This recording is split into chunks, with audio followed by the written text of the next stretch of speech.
नमस्कार, मी मंदाकिनी सपकाळ. कबीरायनमध्ये आपलं स्वागत. कबीरायन यामध्ये आपण पाहणार आहोत संत कबीर यांचे दोहे आणि त्या दोह्यांचा मराठी अर्थ.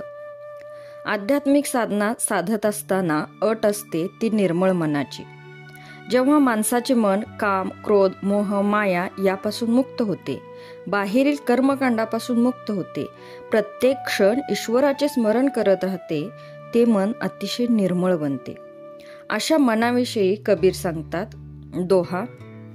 कबीर मन निर्मल भया जैसे गंगा नीर, पाछे लागा हरी फिरे कहत कबीर कबीर.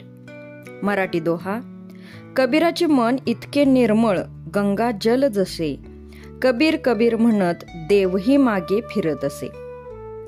माझे मन आता गंगेच्या पाण्या इतके निर्मळ बनले आहे. या मनाने सर्व मायेचा त्याग केला आहे, म्हणून देव सुद्धा कबीर कबीर म्हणत माझ्या मागे फिरत आहे. कबीरांचे मन गंगेच्या पाण्याप्रमाणे निर्मळ बनले आहे हे ईश्वराच्या ध्यानात आल्याने ईश्वर कबीराला आपल्यात सामावून घेऊ इच्छितो. थोडक्यात ज्याचे मन निर्मळ आहे त्याला ईश्वर स्वतः शोधत येतो.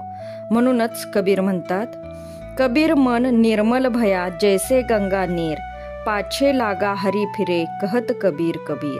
धन्यवाद.